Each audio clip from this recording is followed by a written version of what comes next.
Hi, John here. In this video I will talk about two most effective ways how to target with your Facebook ads in 2022 and 2023. Okay, so you probably already heard about that recent change that Facebook updated a little bit targeting, right? Because before you were able to target almost everything, right? I mean, marketers love targeting all different kinds of pains, right? So, well, before you were able to target knee pain, right? Or back pain, and now there's like no pain to target, right? It looks like that Facebook almost cured all pain. Well, Teresa, they just make everything a little bit less detailed, right? But that itself is not a reason why your Facebook ads should not work. I mean, I'm still spending like tons of money every day and it's absolutely working fine, right? Even optimization is fine. To kind of like make this work and make your targeting effective, you need to have one thing, right? Because now it's not really about the targeting itself. To me, the targeting is basically just that you are giving direction of Facebook, not really like that super accurate direction, but at least it knows that, okay, you should go with this direction with like cars or this direction where pets. That means that what really is absolutely important and necessary to have is to have an ad, right, that speaks directly to our audience. And if possible, that ad needs to speak to wide audience, right? So I would really think twice about testing two like narrow angles of ads for a very specific group of people that is tiny, because you will not be able to possibly hit that group with current Facebook targeting and current Facebook tracking, right? So let's say that we have two different types of targeting right now, and first one is to go just through typical broad ad sets, right? And second one is to go with lookalike audiences. Okay, so let me just show you those broads. In this situation, what I would do is that I would even don't care that much about having like a 10 million audience, right? If I have that wider, creative. Let's say that I want to sell car product, and let's say that I will just go with this one. In this case, I would try to play with two other things as well, not just to interest, is that don't start with 18 plus if you don't know that your ads actually work with 18 plus already. This could be different for each case, but for example, even if I'm targeting 18 plus with new product, I know that at the beginning, first weeks are buying mostly 65 plus people, then it's going to 55, 45, 35, right, and 18 plus. But it usually starts from those oldest to youngest. Then I would start with those older people first, and then once that performance drops, I would just go 55, 50, 45 and go to 18 plus, and then let Facebook decide. But at that point, Facebook already have tons of data on that product, so it's a lot easier to basically for Facebook to optimize, when it already gathered all the data. And like I said, here, for example, I start with automobiles, and for me, this is like actually one of those interests that I use a lot, even in single ad sets. I don't care if that audience is like a 10 million of people, because it doesn't really matter. But if you want to make it a little bit smaller, right, you can go much deeper in those audiences. So let's say that, okay, we still want to sell somebody who have a car, so we can just go and target directly, let's say, Toyota. That's very nice interest, right? And it's like a little bit more specific than automobiles, because automobiles, anything can be automobiles, but Toyota, that means that that person specifically mentioned somewhere Toyota, right? It could be in Messenger, they just like Toyota, or maybe they own Toyota, or maybe they checked in like some Toyota dealership. But that itself will basically lower that audience down, right? And it will make it a little bit more accurate. If I want to go a little bit even more deeper, I would do, for example, vehicle insurance, right? And that's extremely specific, right? Because most people who don't own a car will never think about like vehicle insurance. Most of them will not care about vehicle insurance, and they will probably not even like mention it in Messenger or mention it in their like wall, right? Or even like it. So I would go with the vehicle insurance as well. And that itself I would do, and I would just create specific like separate ad sets for each of these interests, right? Because that's why you can really test these different audiences and know which one of them works best and which one of them actually like overperform those other audiences. And if you want to even make it more detailed, what I would do is that I would try to create stories here. Let's say that we have here, for example, those automobiles. And now I want to define it even more. So I would, for example, add, let's say I would do the Toyota. And to go even more deeper, I would go with driving. And I think that's enough. I think 1 million, it's like it's like on the edge. I would not go below that these days. And based on this, you can kind of like imagine a story, right? Let's say that it's like some person and he owns a Toyota, right? He's driving, he mentioned it in Messenger, he mentioned it in his wall, right? Or maybe he was like stuck 2 hours, you know, in his Toyota driving in traffic and there was like 20 automobiles around him, right?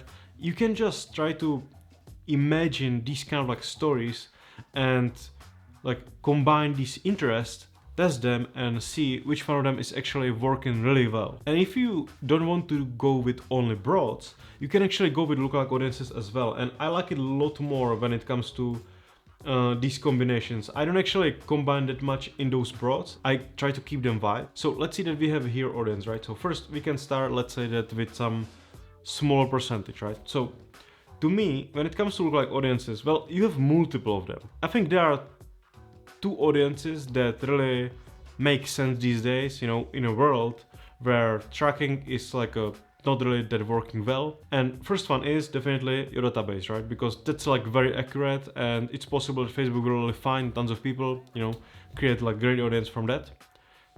Another one is views. And I think that views, when it comes to those audiences that are connected with Pixel, is the strongest one because views don't lie, right? Facebook cannot really make up those views.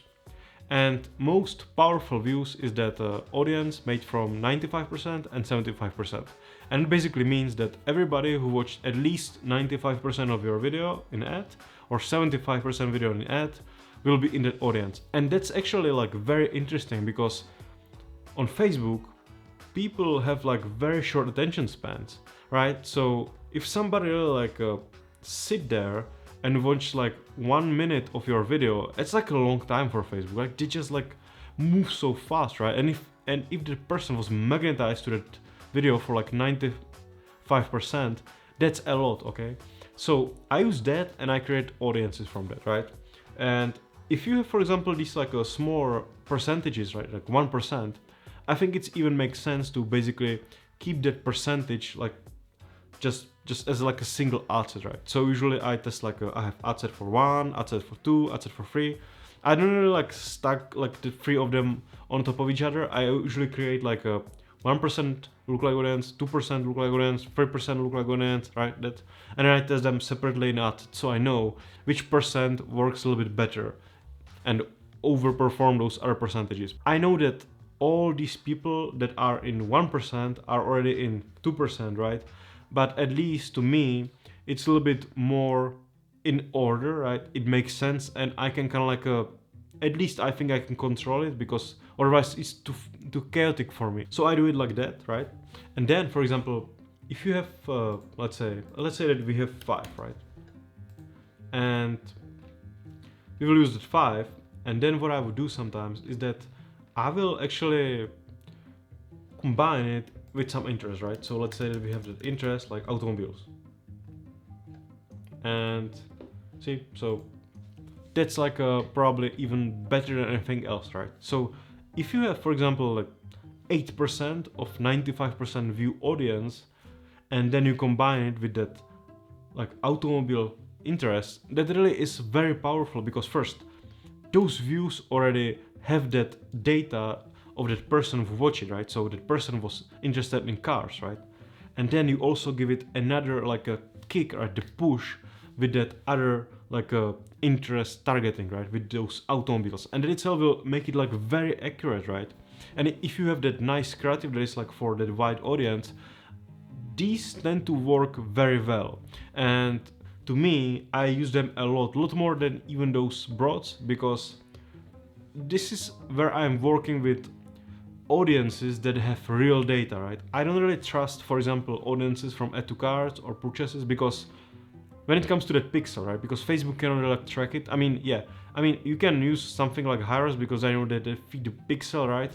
And basically that should be like more accurate. I still don't trust it that much. I don't know if Facebook can really like accept the data that Hyros is sending them back. I still look at it that, okay, so I know that Facebook can really like tell you add to carts. They are kind of like guessing them, and same thing for purchases, right? I mean, when I check Hyros and compare it to Facebook data, I mean, those purchases are completely chaotic, and Facebook is really making up like so many different conversions that I don't trust it. So if they are lying about those numbers, I don't think it even makes sense to that much use those lookalike audiences. I mean, I use them anyway because it's still some data, but I would not really like trust it at all. I mean, if it works, then works.